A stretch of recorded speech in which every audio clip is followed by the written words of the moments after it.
So it's 6:06. Call the December 7th, 2020 Board of Health meeting to order. We're going obviously this is all through Zoom. Confirming member access as a say present when I say your name. Lionel Coutier. Here. Garrett Watt. Present. Keith Kent. Here. Ed Bond. Yeah. And Brian Croto. As a preliminary matter, this is Brian Croto, Board of Health Chairman. Permit me to confirm that all members and persons anticipated on the agenda are present and can hear me. I believe Paul Graz is going to speak.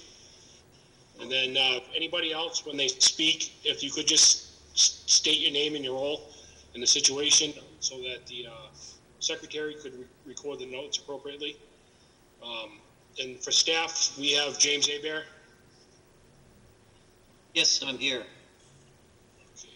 Good evening. This is open meeting of the Board of Health is being conducted remotely consistent with Governor Baker's recent executive order on March 12, 2020 due to the current state of emergency in the Commonwealth due to the outbreak of COVID-19 virus. In order to mitigate the transmission of COVID-19 virus, we have been advised, directed by the Commonwealth to suspend public gatherings, and as such, the governor's orders suspend the requirement of open meeting law to have all meetings in public accessible physical locations. Further, all members of the public bodies are allowed to encourage participate remotely. The order, which you can find posted with the agenda materials for this meeting, allow public bodies to meet entirely remotely so long as reasonable public access is afforded so that the public can follow along with the deliberation of the meeting. Ensuring public access does not ensure public participation unless such participant is required by law. This meeting will feature public comment. For this meeting, the Board of Health is convening by video conference via Zoom as posted on the town's website, identifying how the public may join. Please note that this meeting is being recorded and that some attendees are participating by video conference. Accordingly, please be aware that other folks may be able to see you and take care not to share your computer screen. Anything that you broadcast may be captured by the recording. Supporting materials that have been provided members of this body are available on the town's website unless otherwise noted. The public is encouraged to follow along using the posted agenda unless the chair notes otherwise. We are now turning to the first item on the agenda. Before we do so, please permit me to cover some ground rules for the effective, clear conduct of business and to ensure accurate meeting minutes. The chair will introduce each speaker on the agenda. After they conclude their remarks, the chair will go down the line of members, inviting each by name to provide comments, questions, or motions. Please hold until your name is called further. Please remember to mute your microphone or computer when you are not speaking.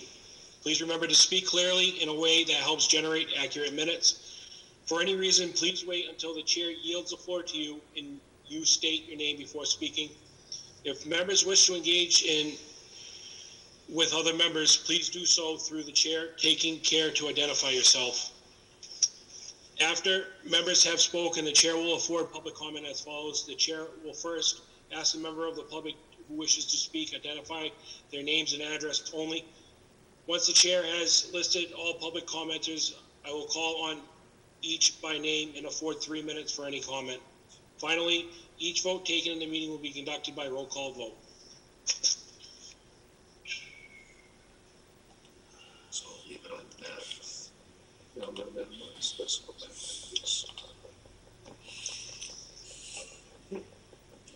First line item is the agenda, which we have. I have meeting minutes. Everybody get the meeting minutes from the last meeting?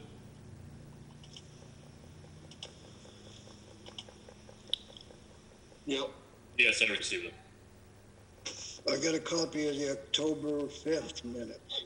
Anybody have any issues with those meeting minutes? No? Nope. Can I get a motion on it, please? Make a motion to pass the minutes or approve the minutes such as read. Do I have a second? Second? Seconded by Lionel. Roll call vote. Lionel? Yes? Garrett? Yes. Keith Kent, Yes. and why am I losing, Ed, sorry. Yes. It's been a long day. I was just going to ask you that. And the chair votes aye. The meeting minutes are approved. Second on the agenda, we have a variance request from 16 Lakeview Drive. That's Paul's job, correct, Jim? Correct. You want to take the floor, Mr. Graz? Hi, Paul Grazowitz, Graz Engineering, engineer for Peter Dickin for a septic upgrade. I will, do you have that to put on the screen, Jim, or should I share? I could share and put mine on here.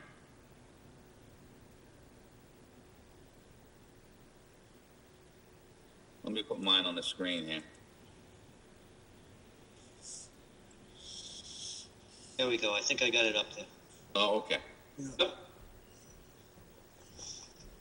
So, about a year and a half ago, we did a septic upgrade. Someone else had done the soil testing. We designed an upgraded system for Mr. Dickin, and it was over in the next to his driveway, closer to his the front of his lot.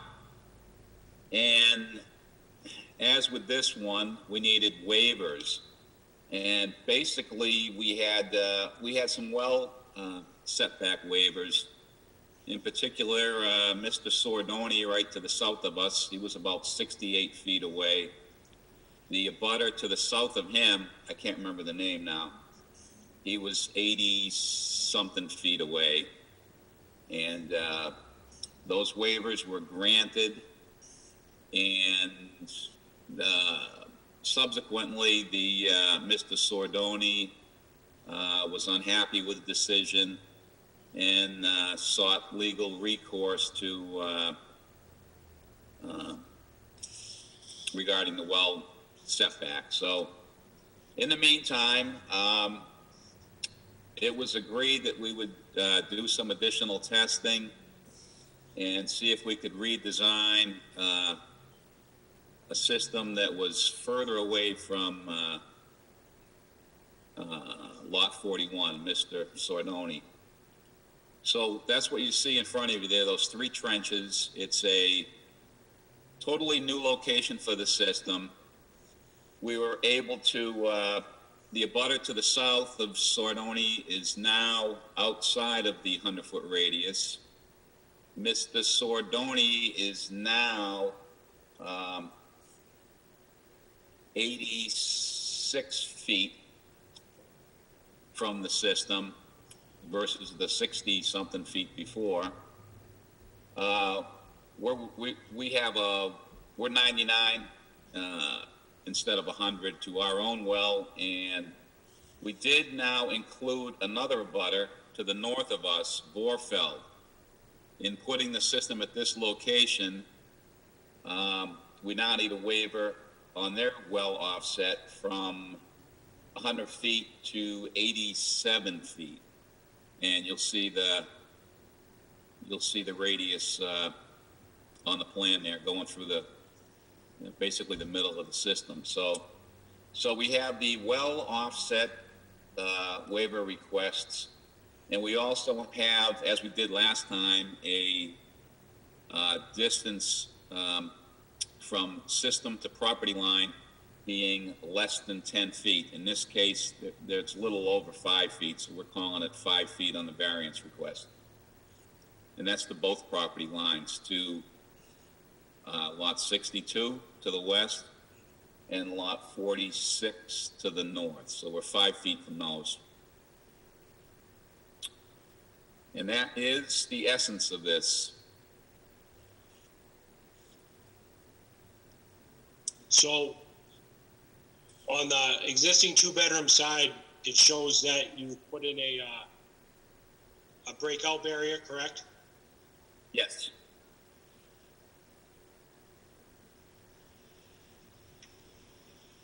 And what's the closest well?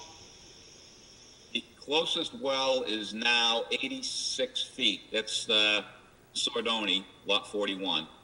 So all in all, this is a entirely better situation because we gained, what, 20 feet on Mr. Sidoni's well? Yes.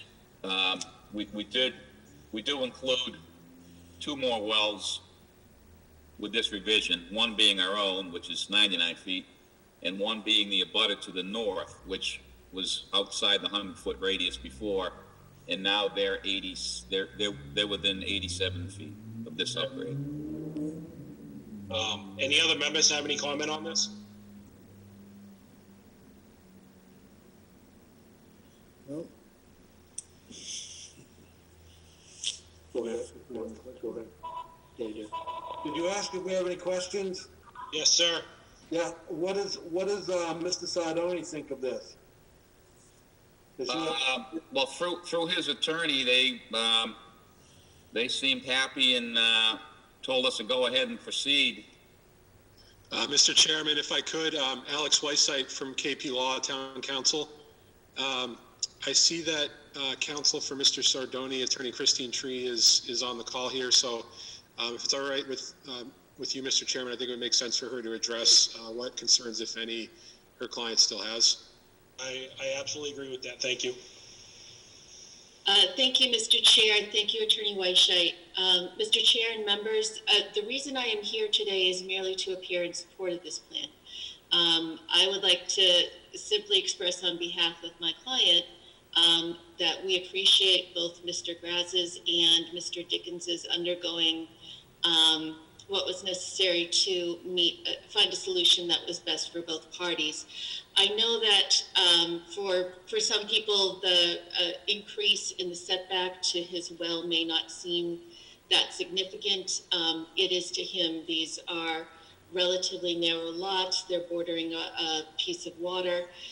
So for him, he was truly concerned about the effect on his well, considering this system and the other systems in the neighborhood. We believe that this solution is the most appropriate. It allows Mr. Dickens to still have good use of his property as it exists. It allows for a new system to be put in, which is appropriate. And while there are 3 wells instead of 2 affected, one is the property owners, and it's only reducing the setback by 1 foot. And both of the other 2 abutters have an equivalent distance from their wells. So I would ask that the board consider voting in favor of this proposal. And I would also just like to thank Mr. Graz, Mr. Dickens, and his attorney, Attorney Glennie, and Attorney Weisheit in helping to resolve it. Thank you. Does any other member of the board have any questions at this time? Yeah, Mr. Chair, just wondering how the other parties feel, if they're totally comfortable with this and they agree with this. I want to get the board's feelings before I open it to the public. I have a question. I just asked Yes. a question. Do you not hear me? I would like to know, are we going to put a testing on these 3 wells in this area for a 3-year period as we normally do when a new system is put in? Yeah, I can't see any reason why we wouldn't. We have in the past, and I feel that it's under the 100, so it would be irresponsible of us to not put that restriction on the three existing wells under the 100 feet. All right, thank you. Mr. Chair, Jim Abear. Yeah, the wells inside 100 are required to be tested at least once. I know in the past the board has done more than that and going an extra couple of years. So Okay. it is required that any well inside 100 is going to have to be tested for this. With this case, and if the rest of the members agree, I'd feel comfortable with 3 years. Anybody have any objection to that on the board?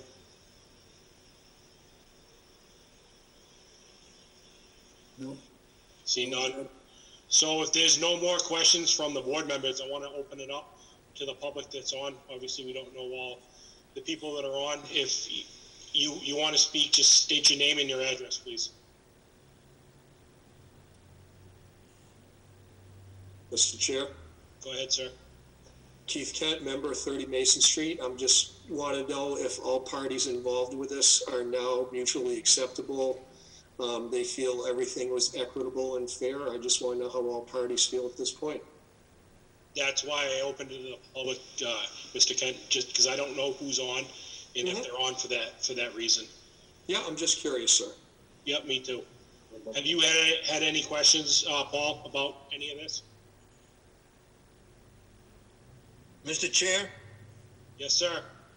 this is Lorenzo Sardoni, the owner of 26 Lakeview. Yep. I have no problem with this one. Thank you, sir.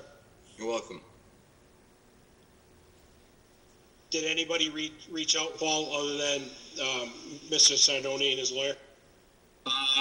I know one of the Borfelds called me this morning to ask for and I think they're actually on the line here. They asked for the address for the Zoom meeting. Okay. So I sent them the email. Hi. One of them on Yep. this day earlier. Yep. No, she's trying to Hi. talk. This is Patty Vorfeld. I'm the neighbor to the Dickens. I just want to, because I'm jumping in new to this, but how safe is this in regards to my well? Honestly, Mrs. Warfeld, as the board, we're allowed to bring it down to 50 with a vote. Typically, we don't like to do that. So in this case, you're only asking for 13 feet. And on that 13 feet that they've requested, we've asked for 3 years of testing on your well. So if there's an issue, you're going to know about it. Okay, So it's pretty common to come down a little bit. I can let the engineer that designed the plans explain it a little better to you. If you could, Paul. Sure. Yeah, I mean the 100 feet is it's a nice number to put these wells, to locate them from septic systems. It pretty much guarantees you're never going to have an issue, especially with a drilled well. The numbers are, they're based on a little bit of science, but I can say that just a few miles north of here in New Hampshire, every septic system is only required a 75-foot setback. So it's not an exact science. So, to have 87 feet versus 100, I'm sure you're not going to see any distance. The testing will certainly confirm that. And especially when you get into these materials. I mean, if you have a bedrock well, it's taking water from the bedrock, and these systems are located in sand, so the effluent hits the groundwater flows to the lake, and it's not having any effect down in the bedrock. A couple of follow-up questions. Who will do the testing? Is that something the town does and pays for? Nope. And then what happens if there is an issue with my well, because I don't have a super deep well? Can you answer that, Paul? The testing will have to be conducted, paid for by Mr. Dicken. So he would hire a testing agency to come out and grab samples, and they'll be getting all three at the same time during the summer when everybody's there, and they will test them for coliform bacteria. Jim? Yes. Are the wells tested prior to the installation of the new system? I am unsure if we have a history on any of those wells. Because I'd hate for the homeowner that's putting the system in to be responsible for a well that may already be contaminated. Because if it's not tested on a regular basis, how are we supposed to have a standard to go off of, correct? Correct. We could, we could require that a test be done before the system's installed, and then subsequent tests after. Does anybody on the board have an issue with that? I think that would be a good idea.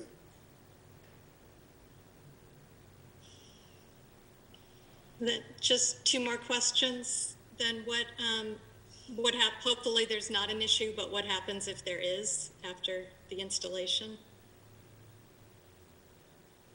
Jim, you want to answer that, please?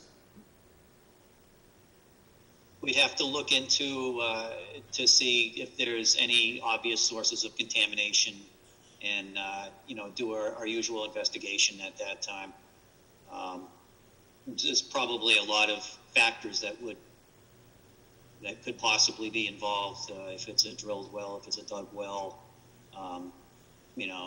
any systems or other sources of infiltration that we could see. It's probably, we'll have to take it on a case-by-case basis at that point.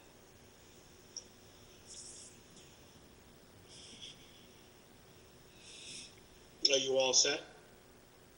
And then I guess eventually knowing, I'm part of the last in the line there to do my own septic, I don't have the design yet. Is it going to be possible? Is there room for me to upgrade my own system when the time comes? But Matt, septic on his property, correct, Mr. Graz? Yes, the only strange thing in this area, and I'm not sure how it affects your lot, or even if it does, but the old 3rd Street, if you will, that kind of cut through some of these lots might cause a little bit of an issue, but I'm sure you're going to need variances, just like in some kind of manner like we did here. There's not many lots up there that you can put in without a variance. So it all comes down to lot size and what the design is on yours.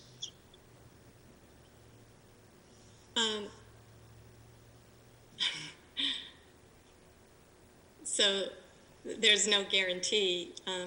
Maybe from the engineering point of view, are there enough varieties of systems that can meet the Massachusetts state law and still work within the confines of the property on the lake? Usually, in all the upgrades we've done, a lot of them have been really small lots like this one, and like I said, Title V allows for a lot of waivers on septic upgrades, and the well setbacks being one of them. So we just try and get something in there that will, work the best we can for the room available and still be within the allowances for upgrade waivers in Title V. Thank you, everyone. Anybody else have any other questions on this? Seeing none, looking for a motion. Make a motion that the hearing be closed. I have a second. Seconded by Garrett. Can I get a motion on the septic, please? I'll make a motion that we approve the system as designed. You want to put the stipulation in for the testing, please? Right. I make the stipulation that we test before and up to 3 years after the septic is put in. Okay. Do I have a second on that motion? I'll second that. Seconded by Garrett. Roll call vote. Lionel? Yes? Garrett? Yes. Keith Ken? Yes. Ed Bond? Yes. And the chair votes yes. You're all set, Mr. Graz. All right, thank you very much. Thank you, Mr. Chairman. Thank you. Thank you, right. board members. Thank you. Next up is a variance request for 115 4th Street.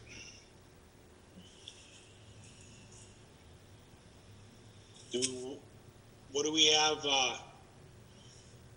We have an engineer presenting this, Jim, or what do we have?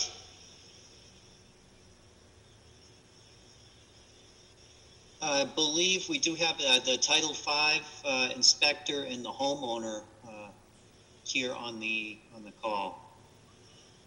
You want to give us a brief overview of what they're looking for? Sure. Let me share my screen right here. I'll put a sketch up.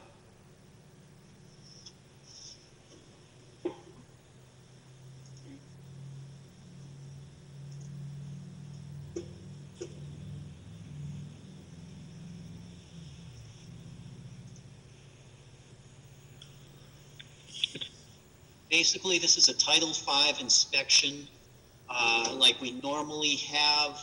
The Title V inspector determined that this would be a passing system, except for the distance of the well to the system. And this is unusual out of most of the Title V's we get, as it is inside of 50 feet. Usually a system between 100 and down to 50 feet. If well testing confirms that there is no contamination in the well, the board usually can pass that and has in the past. Underneath 50 feet it is still in the board's purview. However, the board has to have their professional opinion that that this isn't going to be contaminating the well. Usually there is some sort of engineering company or something that would make a presentation. I know that there was one other case the homeowner had brought up on Lakeview. They had the wrong distance. They said they had heard it was down to 30 feet, which is incorrect. I believe it was a 46-foot offset on that particular address. That was done in 1996 by a board, and then upheld a few years later. I don't know if a homeowner or the Title V inspector is on and wants to walk us through the inspection, and if they have any thoughts on where they're thinking of going on possibly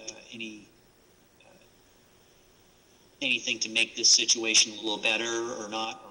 I'll open it up to them and see what they have to say. What's the reason for the Title V to put the house on the market? I am unsure. You'll have to ask that would be correct, yes. And can you state your name and address? Yeah, Dakota Arrow. I'm the homeowner of 115 4th Street. Okay. And yeah, so the house was listed. It is under agreement, so now we're just working to get a passing Title V. Okay. And I might let Bill Schultz, who performed the Title V, go over kind of more technical aspect of it. How long have you owned the house, Mr. Dakota? I purchased it back in March. And previous to that, was it a cash sale, so there was no Title V? That is correct. Okay. Yeah. Yeah, if the Title V inspector is there and he wants to speak, that would be helpful. Okay.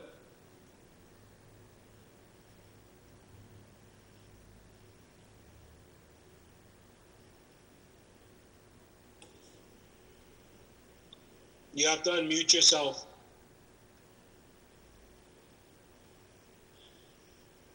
You gotta press the icon for the, I don't think I can. Jim should be able to unmute him. Jim, can you unmute him? Please. Oh, there you go. There we go. Can you hear me now? Yes, sir. My name is William G. Schultz, and I'm a Title V inspector since it started in '95. I did a couple of diagrams. I did an overlay to scale at 20 scale, and then I did another elevation drawing showing where the well is. It's across 4th Street. And while Dakota owns some land over there, it goes almost straight uphill. So it'd be pretty difficult to get a well rig in there to increase it to, over 50 feet. It's 43 feet, 2 inches. The system consists of a 1,000-gallon tank, and he's living there alone, so the leaching pit is a shallow pit, has stone around it, and it's in good condition. There's no staining up the side walls. On my elevation drawing, I don't know if Jim can share that. I don't really have that ability. I did, a diagram showing where the well is and the grade up.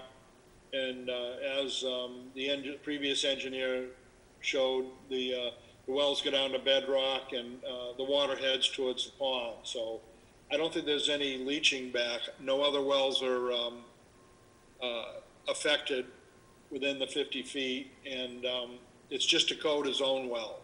It is his well? Yes, that's correct. Okay, that was one of my questions. Second question is, has the well been tested at all? Yes, I included in the report a well test from ETR Laboratories of, I believe, Leominster, and it has no detection for bacteria or ammonia as nitrogen and nitrate as nitrogen. No E. coli or total coliform. Does anybody from the board have any questions?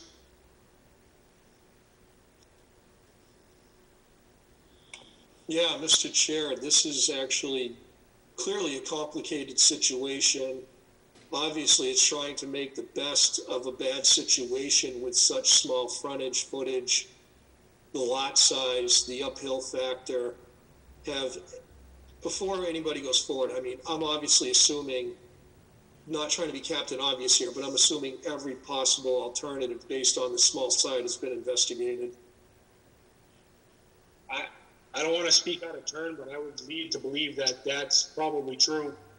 If it was approved back by 2 other boards, you would imagine the homework would have been done. Yeah, it was approved by 2 other boards, but it was also years ago, and we all know how frequently mass laws like to change. I'm just wondering, I think the legitimate question is, how are the abutting neighbors feeling about this? Are they good with it too? It's not affecting them. Actually, if I could jump in real quick, let me clarify what I said when it was tested twice before. This was the other well that was passed by, not this one that we're currently on. This was another address that another board had passed twice with engineering's support. I don't believe this one has ever gotten a variance in the past, but you can correct me if I'm wrong, Mr. Schultz. Do you think that the well was drilled without a permit and that's how the well got in, Jim? Well, permits weren't required back in the day, back in the 90s or Title V. So, a lot of these were summer camps that turned into residences, and that's why all these lots are so small. So it's quite possible that there was no permit issued because of the age. Okay. As Mr. Ken has stated, does anybody in the public have anything to comment on or questions to ask? I did just want to jump in. I believe there was a passing Title V back in '99 when the property was last when the ownership last changed. Okay. That would have been after Title V was initiated. The inspection process in March of 1995. Anybody else in the public want to make a comment on this? Seeing none, can I get a motion to close the public hearing? Make a motion to close the public hearing. Can I have a second? I'll second that. Okay, public hearing is closed. at 6:41. Where does the board want to go with this? Mr. Chair, I was just curious, so where it's going through, this isn't a situation where a plastic liner and a permeable liner is needed or anything, just for clarification, for proximity of all parts involved? Yeah, so a permeable liner is not going to do anything because the well's higher than the septic. And as we know, gravity goes downhill, so an impermeable barrier is not going to do anything. It's a drilled well, so it goes deeper. The one comfort factor that I do have is that the well was tested with no traces of anything. So, I think you hit it. I think you hit the nail on the head in the beginning when they tried to do something with a lot as small as it is and only so many choices. So, if it was affecting a neighbor or in a butter or something like that, then I think it'd be different. But it's their well; it's testing negative. Yep. I guess I'm looking for input from everybody on this because it's something I've definitely never given a variance on 43 feet. So again, the well is uphill from the septic, correct? That's correct. All right, so that's different than the normal situation in a lot of lots there. So typically down there, everything's on the level playing field or pretty close. Like, I don't know. Jim, have you seen this site? I have not, no. Does the other drawing have, or does this drawing have the elevation of the difference? Right there.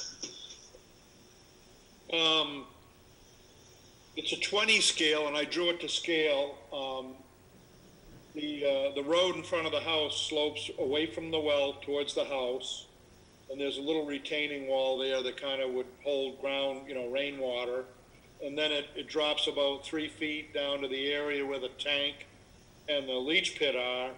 And then if anybody can see the diagram, the house is a walkout and the basement's all finished. So there's no groundwater in the basement. There's an open deck, and then it goes down about 20 feet to the water's edge. I think Jim has a diagram there of it. So, correct me if I'm wrong, being the Title V inspector, if this system didn't pass, most likely their only alternative would be a tight tank, correct? Because of the lot size? Yeah, between water and conservation and I'm still trying to figure out how they went underneath the road, in order to get it across, even though they own both sides. Right. So I would say that would probably be a correct answer. Okay. Lionel, do you have any questions? No, I don't have any at this time. Garrett? No, I have no questions. Gentlemen, do you have any more? No, thank you, everybody. I'm actually happy to hear the well is uphill from the septic. I'm looking for a motion. I make a motion to close the hearing. We did that.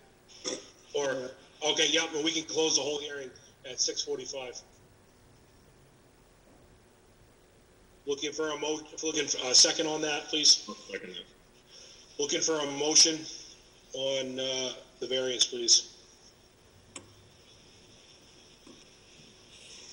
I'll make a motion.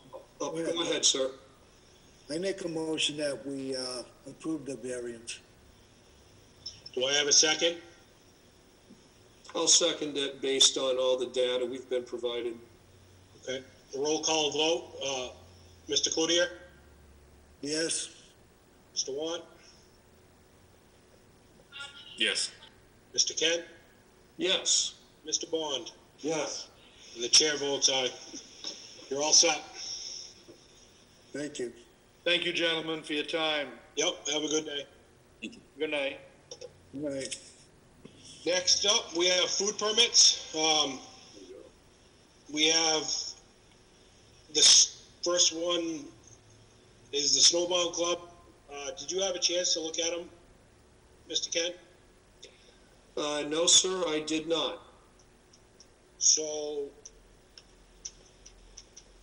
Jim, were there any issues on any of these?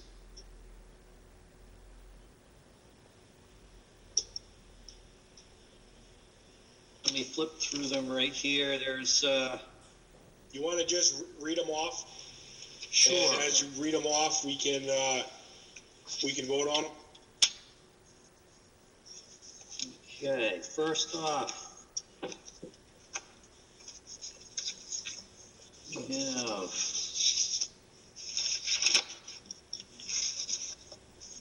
Snowbound Club. I believe that was the first one on our list.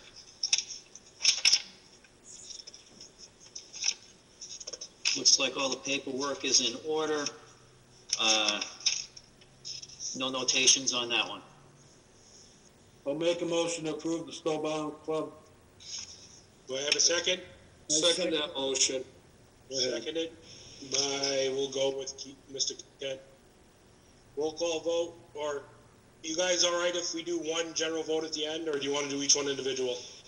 Do it one at the end. Okay, Okay. go to the next one. Next one is Carriage House. They have their paperwork in, the fee's been paid. There's some minor notations on cleaning in the establishment. Was a follow-up provided to make sure they followed up with the minor notations? That's ongoing. Question. Didn't we have a problem with Carriage House before? And didn't we go back and check it out? Correct. And it was found that they did correct the problem then?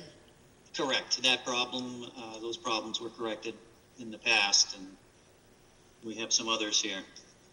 I would say, can we make a recommendation that we hold the permit until the problems are corrected? Would that be okay with the other board members? It'd be okay with me if we made a recommendation that it was held until problems were corrected. Fine with that. Garrett, you okay with that? Absolutely.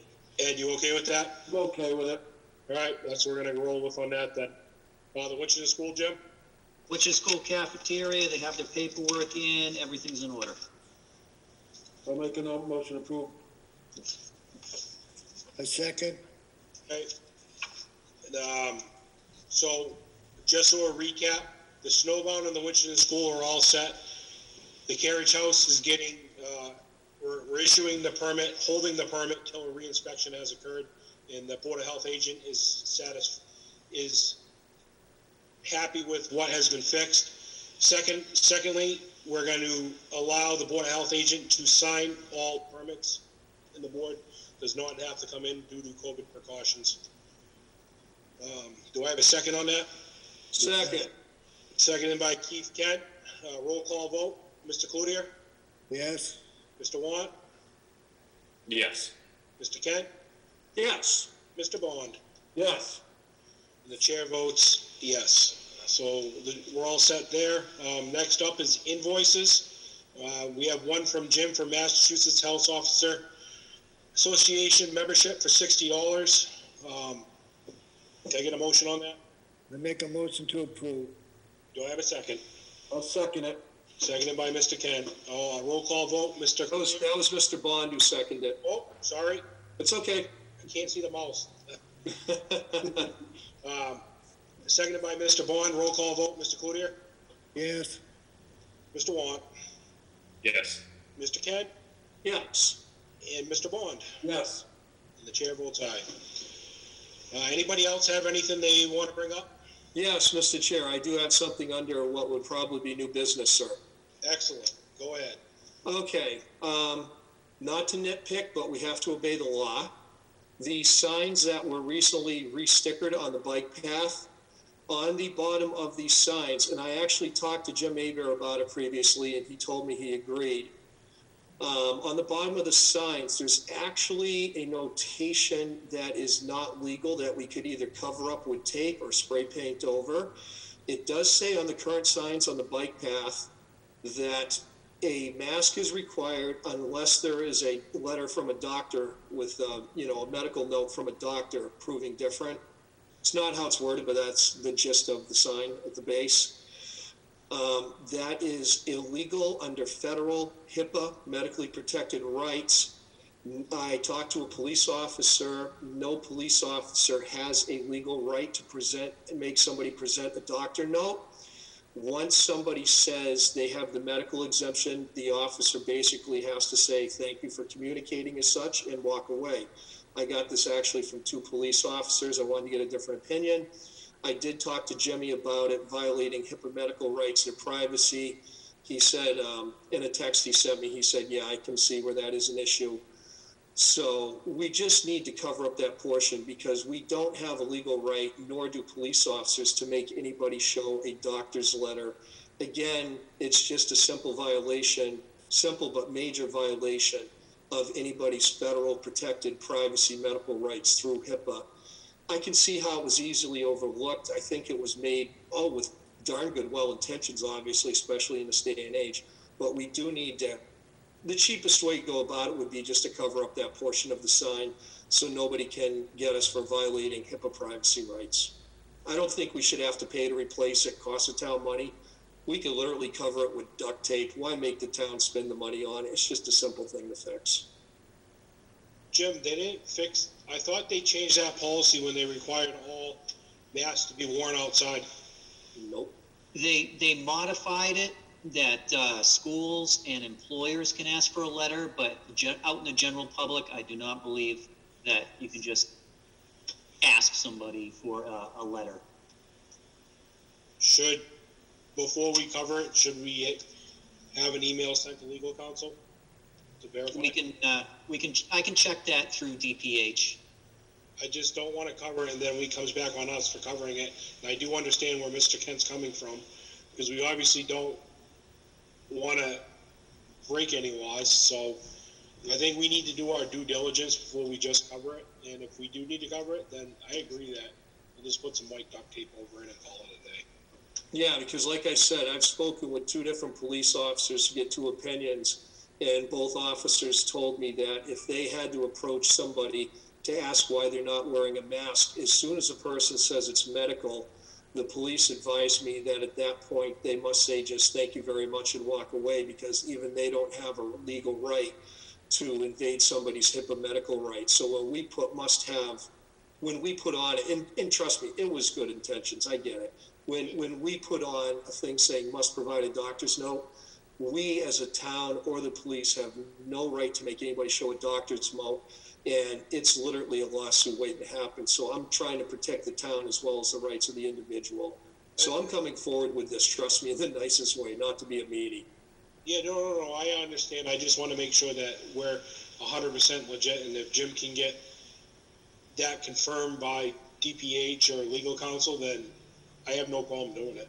Oh, no, I hear you. It's just we don't have a legal right to make anybody show a doctor's note because, again, it's HIPAA. It's right. No. HIPAA's the 800-pound gorilla on our shoulder. Let Jim get the information tomorrow, and if he finds that we are in violation, then we absolutely will take care of it. Could I ask a question? Yep. I would like to know, have the police, where we have given them authority to stop people and fine them for not wearing masks in stores and other places, and now you have to wear them outside, have they been fining anyone? I don't believe they've given verbal warnings, but there's been no fine. Because again, you get into the legal battle. If you're walking down the sidewalk, it's technically exercise, and you don't have to wear a mask for exercise. Am I wrong, Mr. Kent? Actually, it's a great point, Mr. Chair, because even as I was discussing with our health agent, gymnasiums such as, Gold's, Planet Fitness, the YMCAs, the ironic part about this law, wearing a mask outside, Mr. Chair, is if you're actually inside and you have 14 feet of separation while you're breathing heavy and exhaling droplets, there were, and as of in October, there was 5 exemptions. It was weightlifting, yoga, combat training, running, or cycling. If you were doing any of those 5 indoors, ironically, you don't have to have a mask on if you only have 14 feet. So the fact that people have to wear a mask outside, no matter how far apart they are, while the law lets you have 14 feet of separation and no mask inside while exhaling droplets, Mr. Chair, it blew my mind. Right. You understand where it gets difficult, Mr. Cloutier? Yes, I do. So, Thank you. yeah, it's just, I don't If know. anybody can figure that out, congratulations. I'm with you. Anybody else have anything? I see none. I make a motion that we adjourn. I'll second that. And we'll call it 6:57. Have a great night, gentlemen. You as well. All in favor? Oh, sorry, yeah. Roll call vote, Mr. Cloutier? Brian's had a long day. Cut him slack. He's got to go to another meeting now. Yeah. I voted yes. Mr. Watt, Yes. Mr. Ken, Yes, sir. and Mr. Bond. Yes. All right, we're all good now. Okay. 6:57, thank you.